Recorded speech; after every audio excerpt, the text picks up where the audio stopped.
OneFM et OneTV présentent la rubrique Émile Frey Genève Acacia. Émile Frey Genève Acacia, plus qu'un agent BMW et Mini. Bienvenue dans la rubrique Émile Frey Genève Acacia avec nos invités de ce soir. Alexandre Farago, toujours directeur d'Émile Frey Genève Acacia. Ça n'a pas changé en 2022. Au dernier avis, non. Allez, bonsoir à tous. David Stutz, alors lui c'est chef des ventes maintenant BMW. Ouais, et BMWi. Et BMW. Et je chapeaute un petit peu quand même Stéphane, il est tout neuf, donc je suis obligé de chapeauter. C'est ça. Et on a toujours le chef des ventes Opel, Citroën et DS. Ça n'a pas changé en 2022. Non, et ça ne changera pas tout de suite. David Rodriguez. Qui disait. On parlera des DS4 d'ailleurs dans un instant. Mais avant cela, Alexandre et David, il faut que vous nous parliez du rôle justement, de votre rôle à vous, les conseillers de vente, qui accompagnez les clients dans leur décision d'achat de nouveaux véhicules, qui les conseillez. Donc c'est vraiment un nouveau métier et des formations qui vont derrière. Hein. Alors c'est des formations, oui. Le rôle de conseiller de vente était anciennement vendeur de voitures, ce que j'aime pas trop. On n'appelle plus ça parce que vraiment le conseil est important. Voilà. Est-ce que c'est juste l'appellation qui a changé pour faire bien, ou est-ce que derrière ça a changé? Le métier a littéralement changé. Voilà. Parce que maintenant, en fait, si tu veux bien, le conseiller de vente, il doit suivre le client pas que pour l'achat, mais il doit suivre pour l'assurance, pour le leasing. Il y a plein de choses comme ça on fait pas que la vente de voitures. C'est pour ça que les journées des vendeurs, c'est pas attendre les clients à leur bureau, c'est d'accompagner le client déjà dans la décision, puisque c'est quand même compliqué d'acheter une voiture.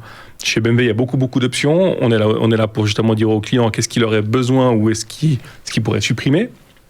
Les offres d'assurance, parce que il faut expliquer aussi avec les franchises, avec qu'est-ce qu'il est assuré, qu'est-ce qu'il n'est pas assuré. Quand le client tombe tout d'un coup il y a un accident, qu'est-ce qu'il fait? Il appelle son vendeur parce qu'il doit prendre rendez-vous avec la carrosserie, donc c'est le vendeur qui doit faire.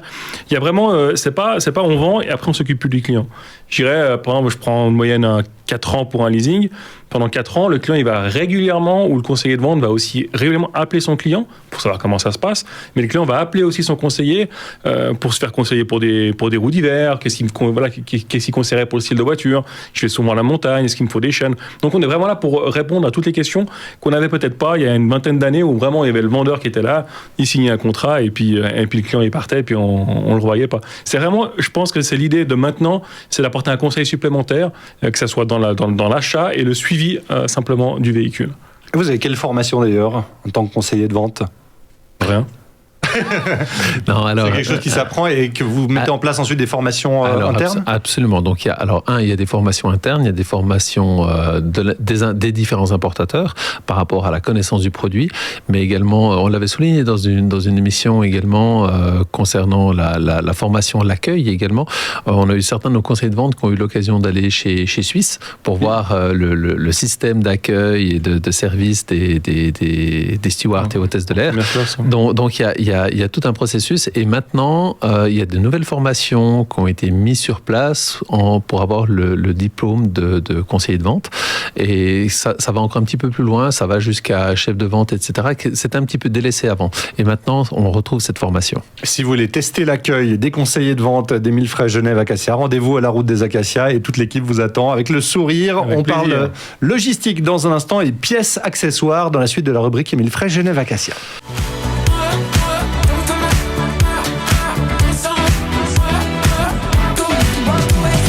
C'est la rubrique Émile Frey Genève Acacia. On parle automobile et on va vous parler d'un sujet important pour l'automobile. Ce sont les pièces et les accessoires. Il faut savoir que ça se fait pas comme ça. Pour avoir un stock de pièces et d'accessoires, il y a tout un système de livraison qui a lieu même durant la nuit. Alexandre, est-ce que tu peux nous en parler? Alors tout à fait. Donc déjà au garage, on a principalement plus que des pièces de service. Plus que des pièces de service pour assurer... Ce sont quoi des pièces de service? Alors les pièces de service, c'est lorsque vous venez faire un service style 24 000 km, donc tout ce qui est filtre à huile, filtre à air, bougie. Alors ça, on a en stock, ce qui fait à peu près chez nous environ 6000 références. Donc c'est pas rien, ça fait quand même un stock qui est relativement important. Et puis pour les autres pièces qui doivent être commandées, aujourd'hui... C'est au détail, du coup. C'est au détail, absolument. Et il y a un grand service logistique qui est mis en place de la part des différents importateurs. Et ce qui concerne en tout cas BMW Mini, nous sommes livrés 2 fois par jour. Donc la première livraison se fait entre 5h et 6h du matin. Donc on a un délai lorsqu'on commande les pièces environ de 12 heures pour les recevoir. donc ce qui nous permet d'assurer un rythme de réparation qui est convenable également pour le client. Et puis, il y a 2 entrepôts principaux. Le premier se situe dans le nord de la Suisse et le deuxième est à Strasbourg. Alors, quand les pièces doivent venir de Strasbourg, la logistique est encore plus grande parce qu'il y a la douane à passer. Il y a des heures de douane à respecter. Et puis, pour rouler de nuit, comme je ne sais pas si vous le savez, mais pour les véhicules lourds, il est interdit de rouler à partir de 22 heures, sauf erreur. Ouais. Et puis là, il y a un transbordement qui se fait dans des plus petits véhicules, en dessous de 3,5 tonnes, pour qu'on soit livré le lendemain matin entre 5h et 6h au garage. C'est vrai qu'en Suisse, dès 22h, on n'a plus le droit de tirer la chasse et on n'a pas le droit de rouler. Les camions n'ont pas le droit de rouler. Il y a des choses comme ça un peu particulières. 18 aussi, je crois. Non, alors en fait, c'est tout un système qui doit être mis en place. On appelle un petit peu le just-in-time. Ouais. Finalement, aujourd'hui, on ne doit plus stocker énormément de pièces, quoique 6000 références restent quand même assez confortable, mais pour les pièces particulières, eh bien, on les commande et dans une moyenne de 12 heures, on va les recevoir. Et nous recevons encore une livraison à peu près autour des 14-15 heures pour ce qu'on appelle des commandes urgentes, où là, on peut être livré quand on commande à 8 heures, on va recevoir la pièce à 14-15 heures. Donc le client vient le matin avec son véhicule, imaginons, il a eu un accident, quelque chose, la voiture peut être réparée l'après-midi même, presque.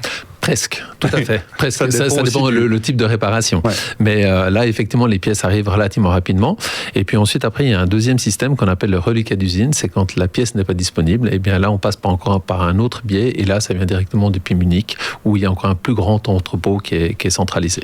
Eh ben, merci de nous avoir fait découvrir cette partie un peu cachée d'Émile Frey Genève Acacia. On connaît plus le côté showroom.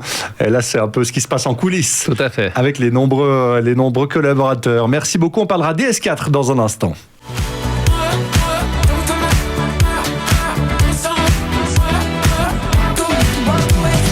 La dernière partie de la rubrique Émile Frey Genève Acacia, on va passer du côté de chez DS avec David Rodriguez et parler de la nouvelle DS4 qui est dans votre showroom, ça y est ? Enfin, on l'a tenté de dire enfin, parce que c'est vrai que ça fait longtemps qu'on en parle. C'était un véhicule qui devait arriver initialement pour fin novembre. Après, pour des raisons logistiques, ça a pris un peu plus de temps. Donc, nous, on a reçu le véhicule. Donc, le véhicule est présent aujourd'hui au showroom. On parle de quel type de véhicule alors pour la DS4 ? On parle de la DS4. Donc, la première version de la DS4, c'était un véhicule qui avait eu beaucoup de succès chez DS. C'est une voiture qui avait été commercialisée de 2011 à 2016. Donc, c'est un véhicule qui avait eu beaucoup de succès. Et là, ils sont partis vraiment d'une page blanche. Ils ont fait un véhicule qui est complètement nouveau. On a eu l'occasion de l'essayer avec Alexandre à Chantilly il y a quelques mois. Donc c'est un véhicule qui est complètement nouveau. Ça ressemble plus, on va dire, c'est un véhicule déjà qui est moi je trouve très joli. C'est un véhicule qui est trapu, qui ressemble un peu à un SUV avec une ceinture de caisse au niveau des portes qui est relativement haute. C'est pas un SUV, mais ça ressemble à un SUV. Ouais, c'est pas un SUV, mais ça ressemble à un SUV. C'est vrai, moi, au niveau du look, quand on le regarde comme ça, il est vraiment trapu, donc il ressemble à un SUV, mais on reste quand même dans une gamme de véhicules compacts. Donc la particularité du véhicule, c'est que le véhicule pour la Suisse n'existe pas en boîte manuelle. Donc les boîtes manuelles ont été arrêtées sur ce véhicule-là, donc on l'aura qu'en boîte automatique. On va avoir... Ce qui est une bonne nouvelle, presque. Ce qui est une bonne nouvelle parce que les boîtes sont relativement efficientes et puis on arrive à réduire les consommations des véhicules avec des boîtes automatiques. On va avoir une version diesel en 130 chevaux, on va avoir 3 motorisations en essence et on va retrouver du plug-in hybride sur ces véhicules-là avec une autonomie de 54 km jusqu'à 54 km en fonction de l'utilisation. Donc le véhicule est vraiment réussi. C'est-à-dire que nous, on a réussi à le présenter. Il a du caractère. Il a du caractère. Et tu l'as essayé alors je l'ai essayé. C'est un excellent véhicule. C'est un beau véhicule. Et c'est vraiment un véhicule qui va être le fer de lance pour moi de la marque DS parce que il a vraiment sa spécificité et je peux dire vraiment du caractère. L'intérieur des DS c'est toujours très particulier. C'est ultra design. Hein. Oui, c'est ultra épuré. Là ils ont poussé encore plus loin que sur la DS7 et sur la DS3. C'est-à-dire qu'on a un véhicule qui est complètement épuré.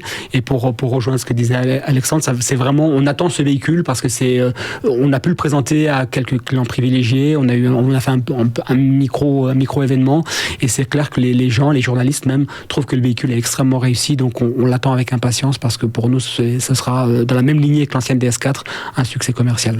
Alors on va pouvoir le découvrir dans le showroom. Dans le showroom, on aura des modèles à l'essai. On espère avoir un petit peu toutes les motorisations, donc il faut venir nous voir et puis pas hésiter à venir se renseigner auprès de nos conseillers de vente. Il est tellement épuré qu'ils ont enlevé le volant.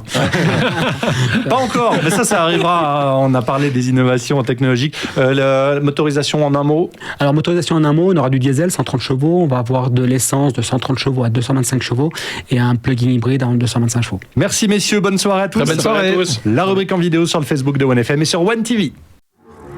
C'était la rubrique Émile Frey Genève Acacia.